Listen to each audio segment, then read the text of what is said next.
Process of reading,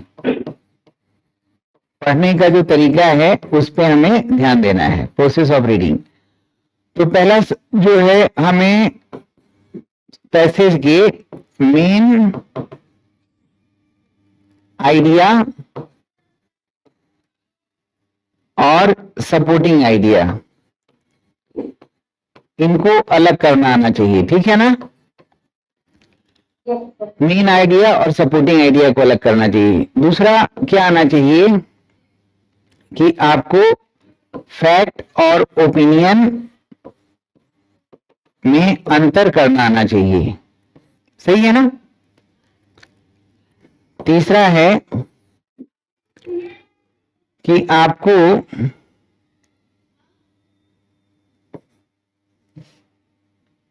reading should be chunk by chunk, chunk by chunk, है ना। और एक काम और करना है कि सब्जेक्ट और प्रेडिकेट को हमेशा अलग करके देखिए, सही है। अभी हम अंग्रेजी पढ़ना सीख रहे हैं, तो आपका जो स्पीड है ना, रीडिंग स्पीड और माइंड ग्रास्पिंग स्पीड, यानी कि माइंड में वो बात चले, विजुअलाइज हो, ये दोनों मैच होना चाहिए, तभी वो थॉट जो है, जो वहां दिया हुआ है, वो विजुअलाइज होगा आपके माइंड में। ये कुछ स्टेप हैं जिनको आपको देखना है, यानी ये 4 स्टेप आपको ध्यान रखना है, सही है। देखिए, यानी कि रीडिंग स्किल जो है, इसको बेहतर करना एक ट्रिक से, इसको सही करने के लिए 4 स्टेप देखना है। पहला क्या है, मेन आइडिया और सपोर्टिंग आइडिया को समझना होगा, यानी दोनों में अंतर समझना है। दूसरा, फैक्ट और ओपिनियन में अंतर करना जरूर आना चाहिए, वरना आप समझ नहीं पाएंगे पैसेज को अच्छे से। तीसरा है, रीडिंग जो होना चाहिए वो चंक बाय चंक होना चाहिए, और सब्जेक्ट और प्रेडिकेट इनको हमेशा तोड़ना है। और सबसे इंपॉर्टेंट बात कि एकदम सुपर फास्ट एक्सप्रेस नहीं बनना है। आपका जो रीडिंग स्पीड है और आपका जो माइंड जितना समझ सकता है, ग्रास्पिंग स्पीड, दोनों को एकदम मैच करना है, प्रोपोर्शनेट करना है। प्रोपोर्शनेट का मतलब क्या होता है, आइडेंटिकल रखना है, सिमिलर रखना है ना। तभी जाके थॉट जो है आपके माइंड में साथ साथ चलेगा। जैसे कहानी आप सुनते हैं या मूवी देखते हैं, तो उस कहानी के साथ आप कनेक्ट होते हैं ना, तभी तो अच्छा लगता है। और जब आप कनेक्ट नहीं होते हैं तो हमको पैसेज की विषय वस्तु समझ में नहीं आता है। और जो चीज से हम कनेक्ट हो जाते हैं, जैसे अभी आप पढ़ रहे हैं, आपको अच्छा लग रहा है क्योंकि आपको समझ में आ रहा है, कुछ कुछ आपके सवालों का जवाब मिल रहा है। तो पैसेज पढ़ते हैं तो पैसेज में भी तो कुछ विषय वस्तु होता है ना, और हर विषय वस्तु के साथ अच्छी जानकारी मिलती है आपको। अब तो आपके अंदर में एक इंटरेस्ट बढ़ना चाहिए कि चलो रीडिंग स्किल हमारा अच्छा होगा, एग्जाम निकलेगा, और साथ साथ हमको हर पैसेज के साथ कुछ नया नया जानकारी भी मिलेगा। इस तरह का उत्साह रख के पढ़ना चाहिए, चीजें ऐसे ही आसान हो जाता है। जब आपके अंदर उत्साह, उमंग रहेगा, ऊर्जा अपने आप आपका जो है बहुत ऊपर चला जाएगा, सही है ना। सबसे ज्यादा रस जो निकलता है नई नई चीजों को सीखने में ही मजा आता है, और जब ये मजा आ जाएगा तो इसके आगे सब नशा बेकार है, सारी चीजें बेकार है दुनिया का। तो अब ये देखिए मेन आइडिया और सपोर्टिंग आइडिया में क्या अंतर, क्या समझते हैं। जैसे कोई भी पैसेज होगा ना, तो आप जब कोई पैसेज लिखिएगा या पढ़िएगा, तो दोनों जगह आप जब लिखने बैठेंगे तब भी पहला सेंटेंस में आप वही बात लिखेंगे जो जिस पर्पस से आप टॉपिक को, ऐसे को लिखने जा रहे हैं। तो राइटर भी ऐसा ही करता है, पहला सेंटेंस में ही आपको बता देगा कि हम आगे क्या इंफॉर्मेशन लेने जा रहे हैं। इसकी जानकारी हमें पहला सेंटेंस में मिल जाएगा, यानी कि मेन आइडिया जो आपको मिलेगा वो कहां पे मिलेगा, ओपनिंग सेंटेंस में। कहां पे मिल जाएगा, ओपनिंग सेंटेंस, यानी पहला जो सेंटेंस है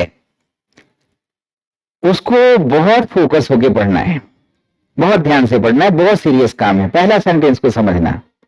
पहला सेंटेंस समझ गया ना तो आप तुरंत कनेक्ट हो जाइएगा विषय वस्तु से। कई बार ऐसा भी हो सकता है कि एक सेंटेंस पढ़ के समझ में नहीं आ रहा है तो दूसरा सेंटेंस भी पढ़ना है, यानी कि हो सकता है तीसरा भी पढ़ना पड़े। वैसे जरूरत नहीं पड़ता है, पहला सेंटेंस से समझ में आ जाता है। लेकिन अगर पहला सेंटेंस से समझ में नहीं आएगा तो क्या करेंगे, दूसरा सेंटेंस को हम पढ़ेंगे, यानी हम तब तक पहला दूसरा तीसरा सेंटेंस पढ़ते रहेंगे जब तक कि हमको विषय वस्तु क्लियर ना हो जाए, और आसानी से पढ़ेंगे, आराम से पढ़ेंगे, सीरियसनेस से पढ़ेंगे। ठीक है, अब जो मेन बात समझ में आया विषय वस्तु पहला सेंटेंस से, अब उस विषय वस्तु के फेवर में राइटर कुछ एग्जाम्पल देगा बात को सही ठहराने के लिए। कुछ कहानी बता सकता है, छोटा सा उदाहरण, कोई ऐसा वाक्य, तो उसको हम कहते हैं सपोर्टिंग डिटेल्स। वो मेन डिटेल को सपोर्ट करता है पैसेज को पूरा करने में, है ना। तो अब यहाँ स्पीड को जिगजैग करना है, यानी कि जब तक हमें आइडिया समझ में नहीं आता है पहला दूसरा सेंटेंस में, हम क्वाइट फोकस्ड रहेंगे, सीरियस रहेंगे। उसके बाद हमारी सीरियसनेस 50% कम कर दीजिए, क्योंकि हमें समय भी तो पकड़ना है ना।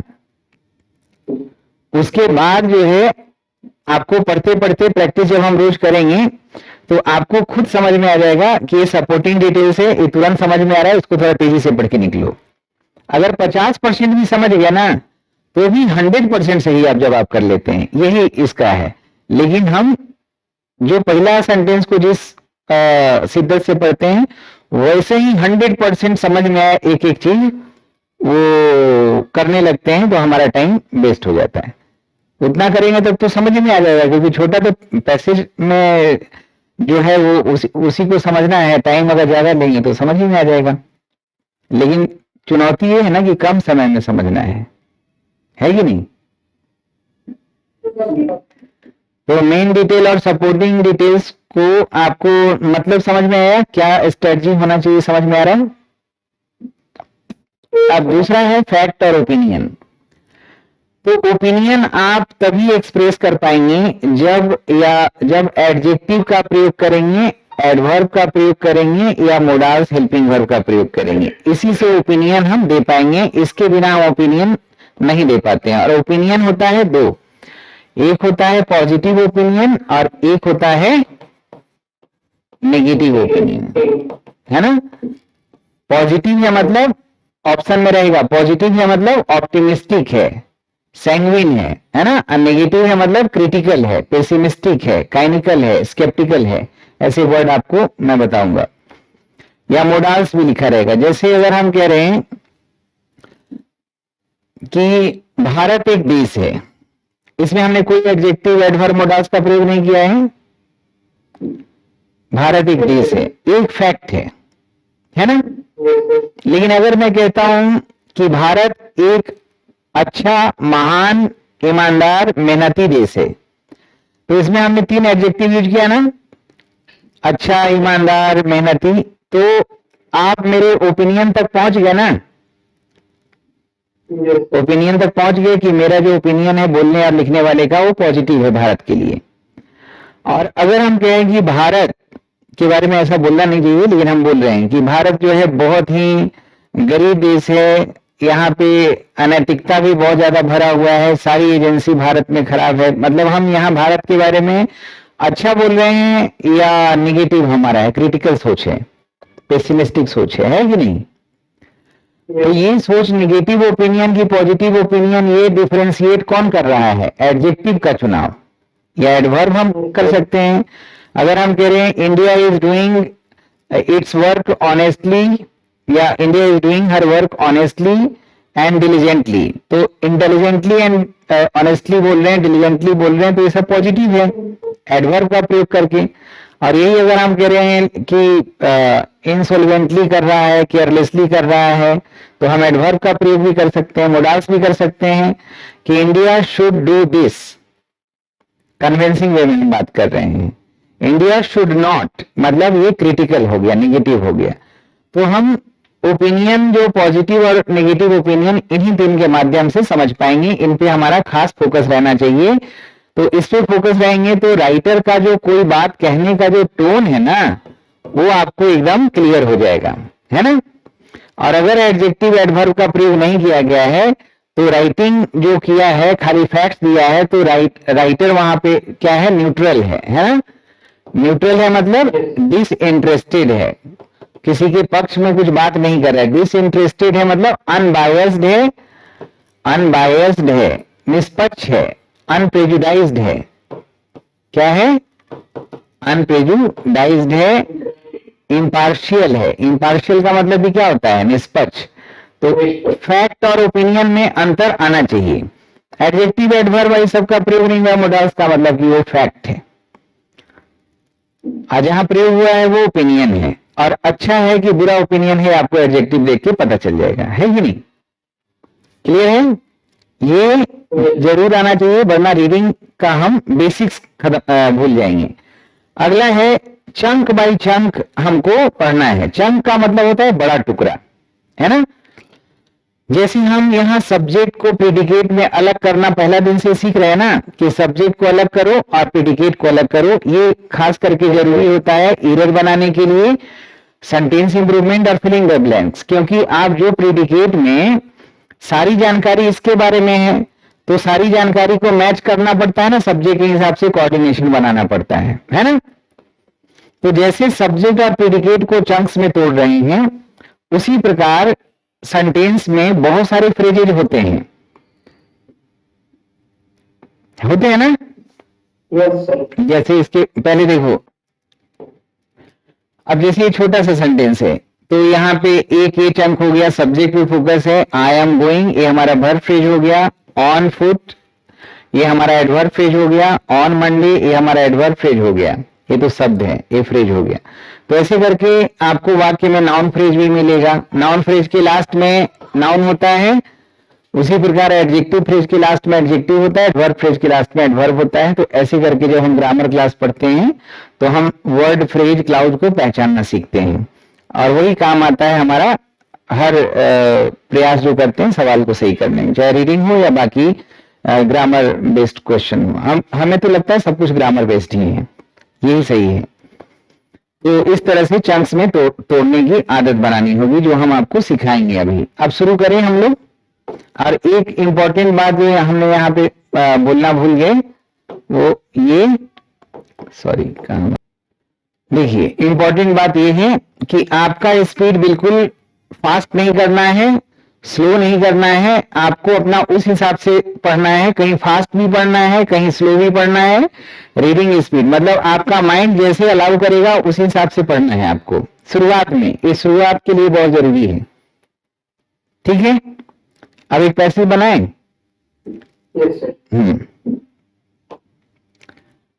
अब देखिए उसी प्रोसेस के साथ हम लोग साथ में पढ़ते हैं, ठीक है ना। देखिए यहां पे लिखा है, पढ़िए क्या लिखा है, कोई एक बच्चा पढ़ेंगे।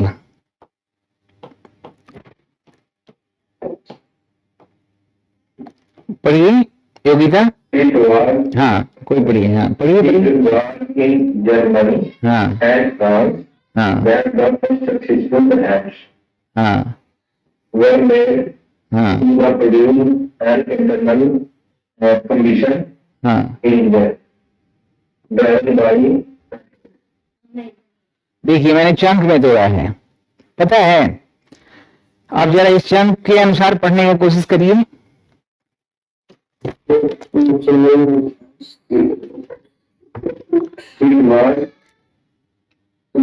It was in Germany and France, यानी ये बात है जर्मनी और फ्रांस में जो हुआ है उसकी, है ना। तो इन जर्मनी एंड फ्रांस, इसको हमने एक साथ कर दिया। ये प्रीपोजिशन से शुरू होता है, उसको हम प्रीपोजिशनल फ्रेज कहते हैं, लेकिन वो काम करता है एडजेक्टिव और एडवर्ब का। प्रीपोजिशन से शुरू हो और नाउन पे खत्म, ये बात कौन बताएगा, ग्रामर। कहां की बात हो रही है, जर्मनी और फ्रांस की बात हो रही है, तो कहां का जवाब है, तो एडवर्ब फ्रेज हुआ ना। हाँ अब यहाँ पे एक वाक्य पूरा हुआ, एक क्लाउज पूरा हुआ। अब दूसरा क्लाउज बढ़ रहा है सबऑर्डिनेटिंग कंजंक्शन से। सबऑर्डिनेटिंग कंजंक्शन शब्दों को नहीं जोड़ता, फ्रेजेज को नहीं, क्लाउजेज को जोड़ता है। ये जर्मनी और फ्रांस की बात है कि द फर्स्ट सक्सेसफुल अटेम्प्ट, बस यहां तक देखिए एक चंक हुआ, क्योंकि द के बाद शुरू हुआ है, नाउन पे खत्म है, यहां तक हमारा नाउन फ्रेज है, एक चंक हो गया एक, है ना। हम ग्रामर पढ़े हुए तो हमें समझ में आ रहा है कि कौन सा चंक, एक चंक मतलब एक ग्रामेटिकल यूनिट है, चाहे नाउन फ्रेज हो, एडजेक्टिव फ्रेज हो, ऐसे मतलब ग्रामेटिकल यूनिट में तोड़ेंगे, धीरे धीरे समझ में आएगा। ये फ्रांस और जर्मनी की बात है जहां पहला सफल प्रयास किया गया था उत्पन्न करने का, क्या प्रोड्यूस बनाने का, एक इंटरनल कॉम्बशन इंजन। यहां तक ही ये हमारा फिर से नाउन फ्रेज है, ये हमारा वर्ब हो गया, इसका ये ऑब्जेक्ट है। एक ऐसा इंजन जो अंदर में ही वो, उसका इंजन के अंदर में ही वो आग दहन हो। कॉम्बशन का मतलब क्या होता है, दहन। इंटरनल कॉम्बशन इंजन बनाने का प्रयास किया गया, जो किससे चलता था, पेट्रोल से चलता था। तो पहला सेंटेंस को हमने क्या नाम दिया है, ओपनिंग सेंटेंस को आइडिया सेंटेंस। तो अब माइंड में विजुलाइज करना है कि पहला सेंटेंस जो है ना, इसमें लिखा हुआ है कि ये जर्मनी और फ्रांस की बात है जहां पे पहला सफल प्रयास हुआ था इंटरनल कॉम्बशन इंजन बनाने का, जो पेट्रोल से चलता था। यानी इसके पहले कोई भी इंजन पेट्रोल से नहीं चलता था, पहले चलता था ना, पहले इंजन कोयला से चलता था ना, ट्रेन वगैरह देखी थी, कोयला से चलता था, फिर बाद में अब धीरे धीरे पेट्रोल या डीजल पे चला होगा, उसके बाद उसको हटा के अब इलेक्ट्रिसिटी पे आ गया है ना, ठीक है कि नहीं। कैसे परिवर्तन आया है, परिवर्तन एक बहुत परम सत्य है। हमको अभी तक लगता है कि दो जो है परम सत्य है इस दुनिया में, एक मौत जो अटल है, सबसे बड़ा सत्य है, और दूसरा परिवर्तन, ये दूसरा सबसे बड़ा सत्य है और अटल है। अगर परिवर्तन ना हो तो जिंदगी रुक जाएगी, है ना। तो अभी ब्लैक हो गया है, घबराइएगा नहीं।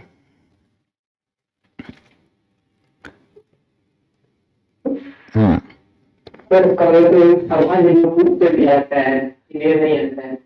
अच्छा, आवाज रुक के आता है दोस्तों, मतलब कितना देर रुकता है,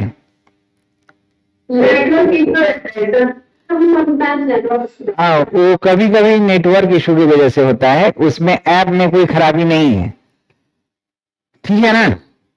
ऐप सबसे बढ़िया ऐप है, हिंदुस्तान का सबसे बढ़िया ऐप हम यूज करते हैं, तो ये नेटवर्क इशू की वजह से होता है। तो ये पहला सेंटेंस हमें समझ में आया कि इंटरनल कॉम्बशन इंजन के बारे में बात हुआ है, और इसी के बारे में कैसे ये बना, इसी की कहानी के बारे में आगे बात होगा। ये माइंड हमें अब पिक्चर देखना शुरू कर रहा है जब हम पहला सेंटेंस पे फोकस कर रहे हैं, तो इसीलिए आइडिया। अब ये जो उदाहरण मिलेंगे उसको हम क्या बोलेंगे, सपोर्टिंग डिटेल्स, है ना। अब इसको डिफाइन कर रहा है, अब इसको तेजी से भी पढ़ के निकल सकते हैं, पढ़िए परविंदर।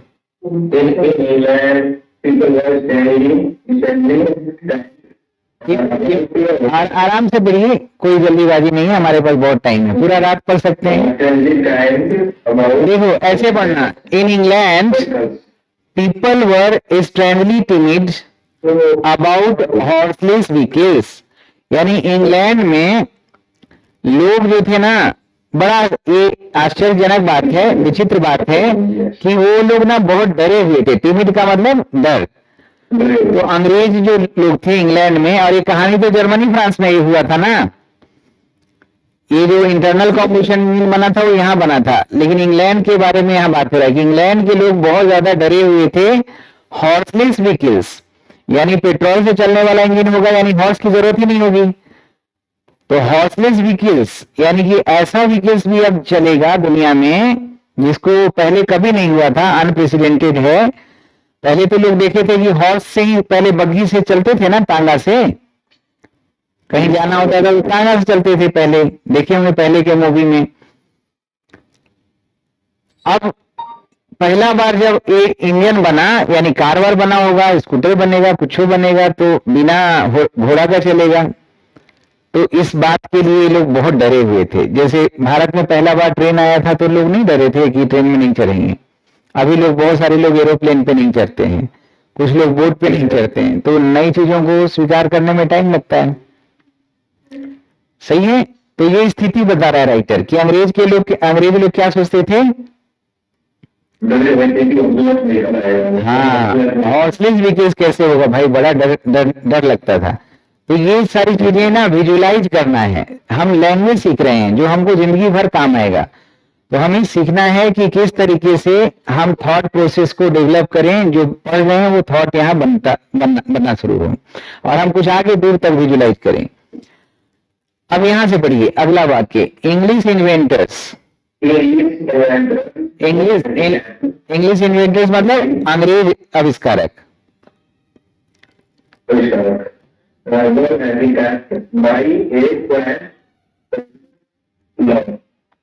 देखिए यहाँ कह रहा है कि इंग्लिश इन्वेंटर जो थे ना, वो एकदम पंगु बन चुके थे। किसके द्वारा? एक पॉइंट मतलब पुराना होता है, बहुत अति प्राचीन कानून था। अब ये जो अति प्राचीन कानून के बाद यहाँ दैट है ना, ये प्रोनाउन है, इसको हम कहते हैं रिलेटिव प्रोनाउन। और रिलेटिव प्रोनाउन बनाता है एडजेक्टिव क्लाउज। क्या बनाता है? Adjective clause. और एडजेक्टिव क्लाउज किसको डिफाइन करता है? एडजेक्टिव किसको बताता है? नाउन के बारे में। कौन सा नाउन के बारे में? जो इसके पहले है। तो ये लॉ जो है, लॉ के को डिफाइन कर रहा है कि लॉ क्या कहता था, मना करता था।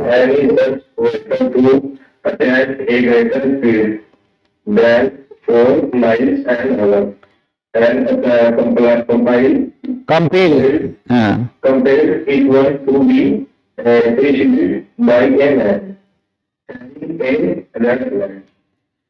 ठीक है ना।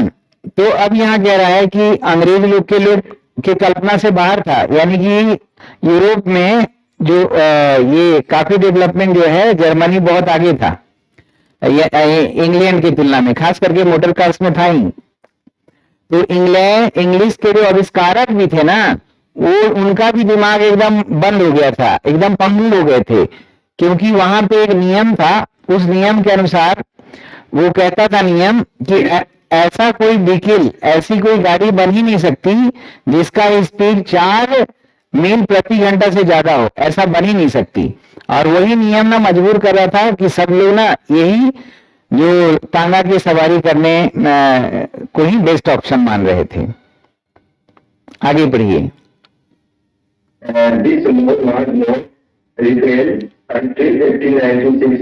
यानी ये फुल स्टॉप है, यहाँ रुकना है कि यह नियम कब खत्म हुआ? 1896 जब तक नहीं आया तब तक ये चल रहा था। 1896 के बाद ये नियम जो क्वांट लॉ था उसको खत्म हो गया। अब यहाँ से पैराग्राफ बदल रहा है। योगिता तुम पढ़िए।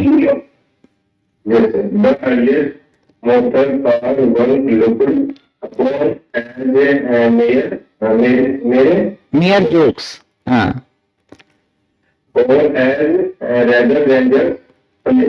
हाँ, by everyone except their writers, some of them were single shooter others। देखिए यहाँ पे कह रहा है कि जो शुरुआती मोटर कार जो बना था ना, उसके बारे में लोग क्या सोचते थे? वो उसको मजाक के रूप में लेते थे कि ये मजाक कोई कर रहा है, मोटर कार ये सब चलेगा नहीं, तांगा ही अपना बेस्ट है। और इसको बहुत ही खतरनाक समझते थे। क्या समझते थे? खतरनाक। प्लेथिंग्स मतलब खिलौना, इसको खिलौना मानते थे जो बहुत ही खतरनाक है। सब लोग ऐसा ही मानते थे, सब लोग। सिर्फ एक आदमी ऐसा नहीं मानता था। कौन? उसका आविष्कारक। हाँ, जो आविष्कारक था वो उसको सीरियसली लेता था, बाकी सब लोग इसको मजाक के रूप में लेते थे, एक डेंजरस खिलौना के रूप में देखते थे। और कार कैसा था? उनमें से कुछ कार जो था सिंगल सीटर्स था, यानी एक ही आदमी बैठ सकता था, है ना। और अगर बाकी जो थे डबल सीटर भी थे और कुछ 3 सीटर भी थे। हाँ, लेकिन जितने भी थे वो कैसे थे? शोर बहुत होता था, शोर बहुत होता था। क्लमजी का मतलब क्या होता है? एब्सर्ड, भद्दा था, एब्सर्ड था, ऑफुल था, ऑकवर्ड था। क्वीड लुकिंग थिंग्स, मतलब बहुत ही बेकार, बहुत ही बेकार दिखने वाला। आगे पढ़िए।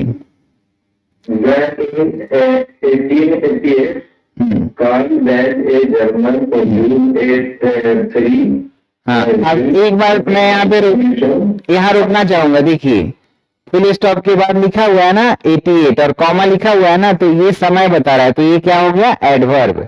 सब्जेक्ट ये है, एक कार्ल बेंज है ना, नाम है ना आविष्कारक का, कार्ल बेंज, और कार्ल बेंज के बाद कॉमा है, तो कॉमा के बाद ये भी नाउन है जर्मन। तो ये हमने बोला था ना कि बाद वाला नाउन को अपोजिशन बोलते हैं। जो कार्ल बेंज था वही जर्मन था, जो जर्मन है वही कार्ल बेंज था यहाँ पे, तो दोनों नाउन है, एक ही व्यक्ति के लिए है।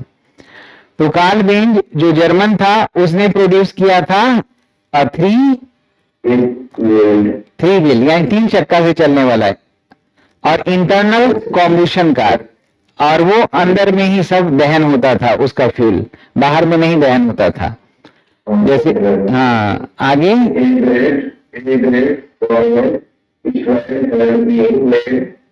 हाँ, फुल स्टॉप, रुक जाइए। तो ये जो कार्ल बेंज ने जो इन्वेंशन किया, ये एक बहुत बड़ा स्ट्राइड था। स्ट्राइड का मतलब क्या होता है, अ लॉन्ग स्टेप। स्ट्राइड का मतलब जब लंबा डग भरते हैं उसको क्या बोलते हैं, स्ट्राइड। हाँ, बहुत बड़ा स्टेप था जो उनके द्वारा किया गया। अब दूसरा पढ़िए। हाँ, एक कार्ल बेंज था, एक डैमलर है, ये भी जर्मन ही था।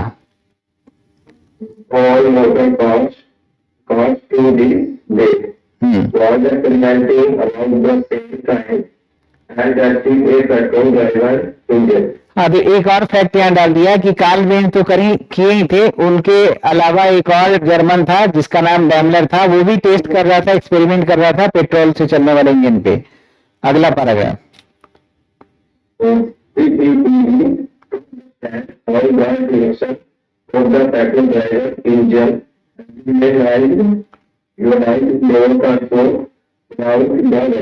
गुड। अब ये राइटर कंक्लूड कर रहा है, कह रहा है कि ये तो समझना आसान है कि कैसे जब ये पेट्रोल ड्रिवन इंजन को इंट्रोड्यूस किया गया तो ये ट्रांसपोर्ट को पूरे तरीके से क्रांतिकारी बदलाव था, ये है ना, रिवोल्यूशन एक ला दिया थ्रू आउट, मतलब सभी जगह पूरी दुनिया में एक क्रांतिकारी बदलाव है। इस बात को हम समझ सकते हैं ना, आज जितनी भी गाड़ियां हैं वो सारी गाड़ियां तो पेट्रोल से और डीजल से चलती है ना, चलती है कि नहीं? हाँ, तो आगे बढ़िए। अंटिल देन का मतलब क्या हुआ, अंटिल का मतलब जब ये समय नहीं आया था उसके पहले की कहानी है ये। उससे पहले क्या होता था,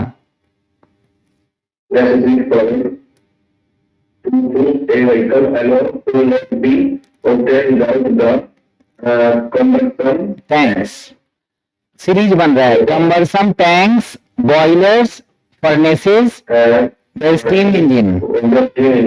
मतलब ये तो अंदर में जो छोटा सा इंजन इन्होंने बना दिया जहां पेट्रोल फ्यूल डाल के जलाते थे, लेकिन उसके पहले का कहानी ये था कि इतना पावर जनरेट करने के लिए, व्हीकल को खींचने के लिए क्या करते थे, संभव ही नहीं था जब तक बहुत बड़े बड़े टैंक्स बनाए जाते थे, है ना। कम्बरसम का मतलब क्या था, बहुत भारी भरकम। वर्ड जो नया है लिखते रहिए, कम्बरसम मतलब बहुत भारी भरकम।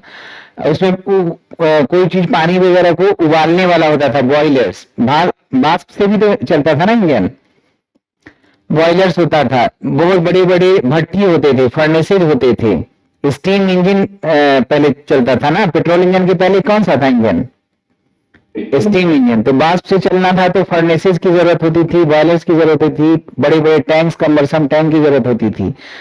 तो ये सब काम आसान तो हुआ ही पेट्रोल इंजन आने के बाद। आगे पढ़िए।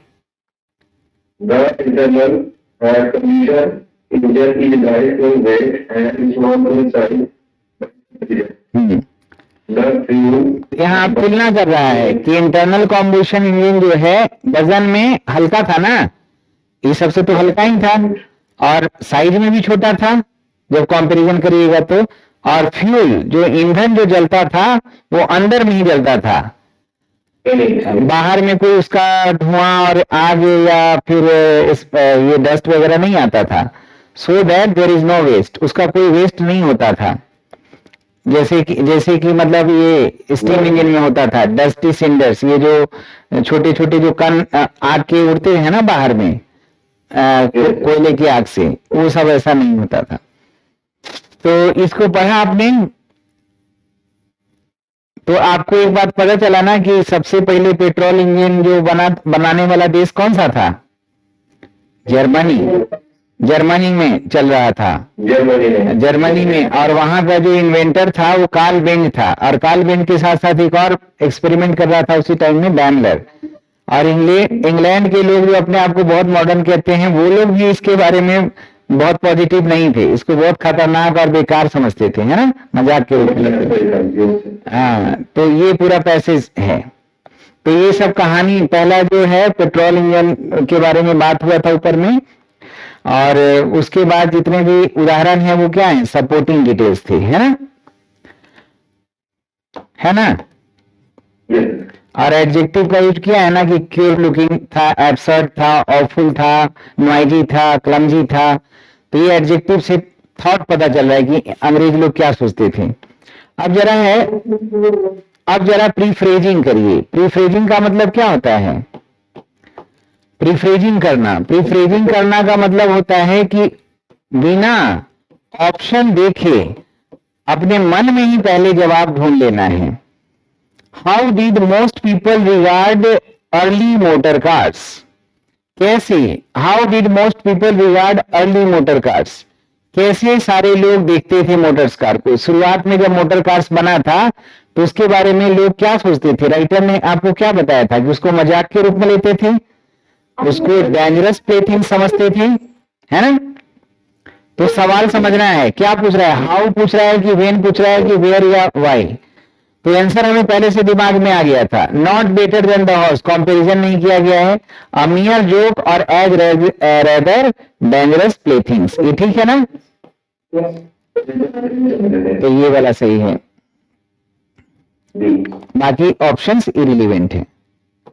अब यहां फिर से प्रीफ्रेजिंग करना मतलब इसको मत देखिएगा, आप सिर्फ मन में पहले जवाब लाइए। What were all early motor cars? शुरुआत में जितने शुरुआती मोटर कार्स थे वो क्या थे? नॉइजी था, क्लमजी था, अच्छा नहीं दिखता था, single seater, double seater, 3 seater, यही बताया था ना। तो ये वाला तो गलत है। अ व्हीकल बेटर देन, ये भी गलत है। नॉइजी, क्लमजी, क्यूर लुकिंग, ये सही है कि नहीं? और ये वाला भी फैक्ट था, लेकिन ये इस सवाल का जवाब नहीं है, ये तो सोच था अंग्रेजों का। मोटर कैसा था ये भी तो बताया गया था, इंजन से चलने। फिर क्वेश्चन पढ़िए, what made the English inventors handicapped? वहां पे था ना कि उनको पंगु बना दिया गया था। बाई, तो लिखा था by old quant old law. हाँ, जब तक वो रिपेल नहीं हुआ यानी समाप्त नहीं हुआ तब तक सबका सोच ऐसा ही था बना हुआ। तो कौन सा हो जाएगा? यही वाला बी।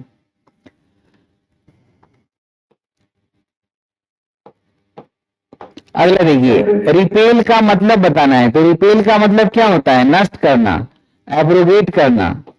एब्रोगेट करना मतलब भी समाप्त करना होता है, अबोलिश का मतलब भी समाप्त करना होता है ना।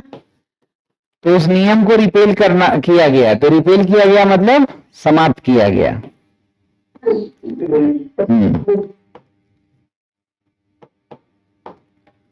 Which among the following word is as closely opposite to? Clumsy वहां वर्ड आया था ना, क्लमजी का मतलब भद्दा होता है, तो अपोजिट बताना है। तो क्लमजी मतलब भद्दा, तो रिफाइंड सही है ना। हाँ, एंटोनिम यहाँ देखना है कि सिनोनिम पूछ रहा है, एंटोनिम पूछ रहा है, सिमिलर है कि अपोजिट है। Incorrect about the internal combustion engine, इसका मतलब सवाल समझिए। इनकरेक्ट क्या है? मतलब 3 ऑप्शन जो करेक्ट है ना वो हमारा जवाब नहीं होगा, जो इनकरेक्ट होगा एक, वही हमारा जवाब होगा। तो देखिए, ये इंटरनल कॉम्बशन इंजन में फ्यूल जो जलता था ये अंदर जलता था, फ्यूल अंदर में जलता था, fuel burned in it as waste. और यहां पे देखिए, यहां है लाइट इन वेट, ये तो सही बात है ना। नॉइजी और क्लमसी था, ये भी सही है। स्मॉल इन साइज, ये भी सही है ना। और यहां तक फ्यूल बर्न्ड इन इट, यहां तक ये भी सही है। एज नो वेस्ट लिखा हुआ था, वेस्ट नहीं छोड़ता था कोई। तो यहां पे एक, इसको हम कहते हैं पार्शियल ट्रू ऑप्शन। क्या कहते हैं? Partial true option.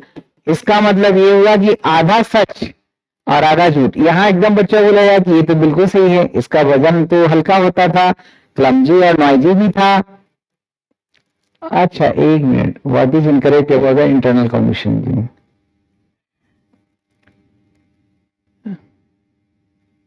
एक मिनट, मैंने गलती किया है। ये ऑप्शन जो है ना, fuel burned in it as no waste, ये वाला सही है। ये वाला जो बात है ये इंजन के लिए बात है ना। ये रिलेटेड टू किससे है? रिलेटेड टू किससे था? इंजन से था ना। इंजन से। ये रिलेटेड टू इंजन है, ये भी रिलेटेड टू इंजन है, ये भी रिलेटेड टू इंजन था। नॉइज और क्लमसी इंजन थोड़े था, नॉइज और क्लमसी कार था। ये कार के बारे में बात हुआ है। फ्यूल अंदर में जलता था इंजन के अंदर में, वजन कम था इसका इंजन का, साइज कम था इंजन का, नॉइजी और क्लमसी कार था, है ना। तो हमारा सी आंसर होगा। और यहां पे नो भी छूटा हुआ था, सही है कि नहीं? क्या नॉइजी दिखता था? कौन क्लमजी था? जो कार था, कार। और कार का एक पार्ट है ना इंजन,